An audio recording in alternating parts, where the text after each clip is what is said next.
平安，欢迎收听迦南之声，我是刘应念牧师。1月16日，约书亚记3章7到13节。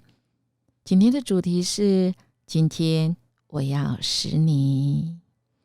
经句记载在约书亚记3章7节，经文这样说：上主对约书亚说，今天我要使所有以色列人民尊崇你为大领袖，他们会看出我与你同在，像从前我与摩西同在一样。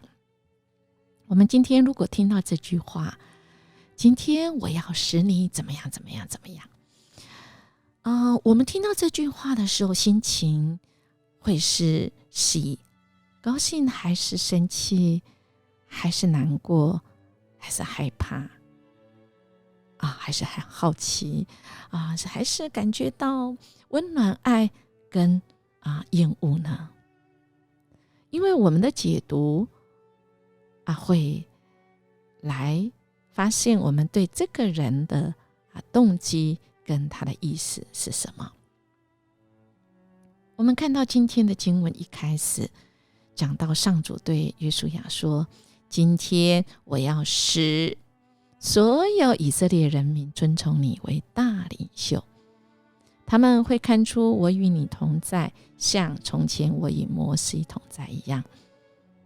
那你要吩咐抬约柜的祭司们在到达约旦河边的时候，他们要走进河里，靠岸边站着。于是耶稣要对人民说，来吧，来听上主你们上帝的话。你们往前推进的时候，上帝一定要赶走迦南人、赫人、希未人、比利洗人、革迦撒人、亚摩利人和耶布斯人。当全世界的主宰上主的约柜在你们前头渡过约旦河的时候你们就知道永生上帝与你们同在。现在你们要从以色列支族中选出12个人，每支族1人。祭司们抬起全世界的主宰上主的约柜涉水的时候，约旦河水会停止流动，上游流下来的水会汇集在一个地方，成为一道水堤。我们看到的这一段经文，我们大概心里会砰砰跳，因为这好像一个不是我们在大自然现象会发生的事。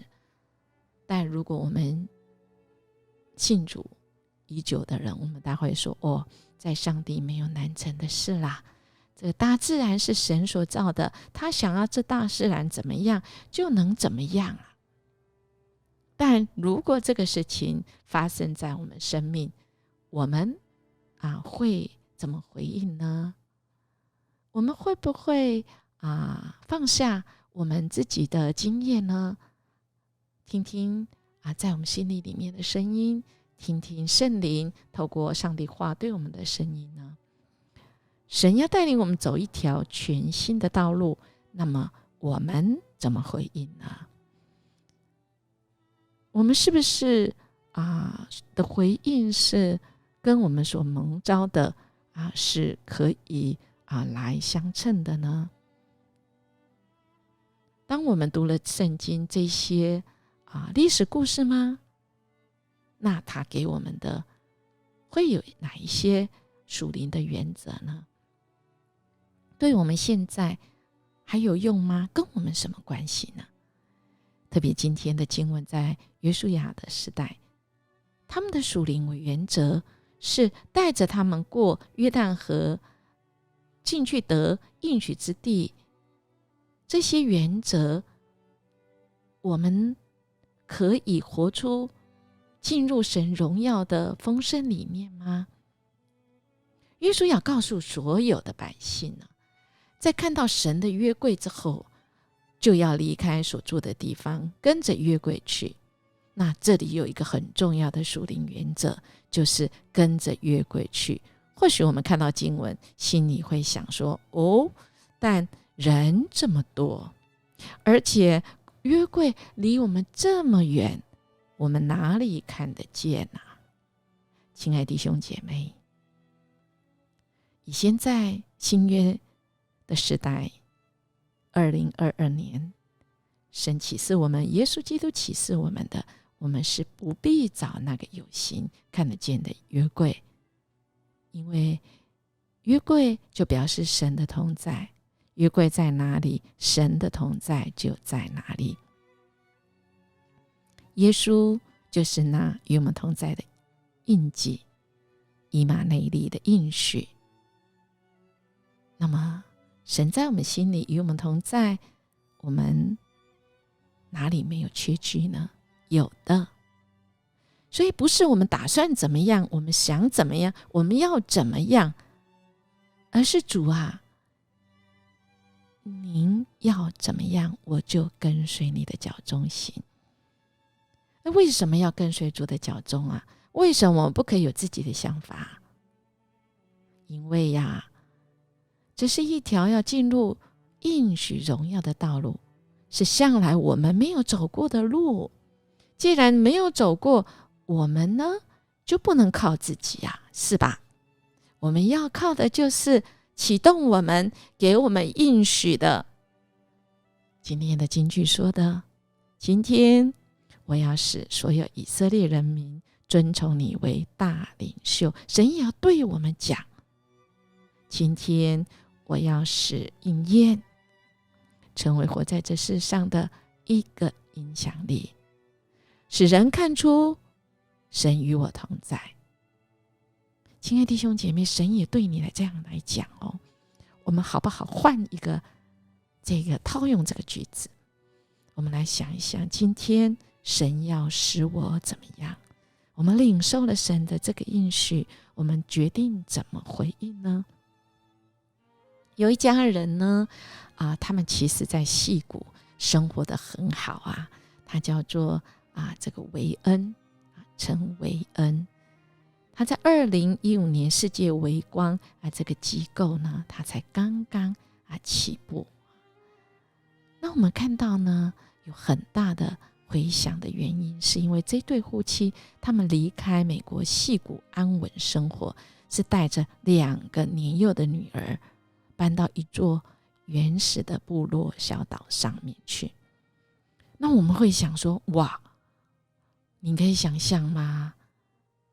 这个陈维恩听到神的应许是，今天我要使所有全世界的人都看见你当宣教士，离开有我的生活，而且你所面对正是困难的环境，也就是有一家4口要搬到一个从来没有学过的语言，与世隔绝的原始生活，从零开始学习那里的话叫做别母语，而且建立别母语的文化系统。而2个女儿的健康跟教育问题也是她要面对的，甚至癌症也来袭哦。这一切的发生，因着他们相信在他们心里与他们同在的主，以马内利的主给他们的应许，这些困难都不能阻止他们待在那个所谓的比钱更远的地方他们在那边的生活，我们可以想象是很多的艰难面对各种的艰难，陈维恩宣教士他说，常有人担心他们一家的安危，但是所谓最安全的地方在哪里呢？他说，对我们来说，走在上帝旨意中就是最安全的地方。亲爱弟兄姐妹，我听到维恩宣教师他们见证出一个很有影响力的，使人真的知道神与他们同在。我们呢？我们听见上帝的应许吗？我们怎么回应呢？我们一起来祷告。呼召我们来跟随你的主。你是爱，你是信实，你是公义，主你更是全能，你全知全在。谢谢你今天透过对约书亚所说的话，你也对我们说话。今天主你要使我们发挥影响力，使人看出我们有你的同在。谢谢你的应许，谢谢你爱我们，给我们力量，给我们勇气。我们这样祈求祷告，奉主耶稣基督的名求，阿们。音乐牧师祝福您，今天我们要活出主与我们同在的那个勇气跟力气哦。我们明天见。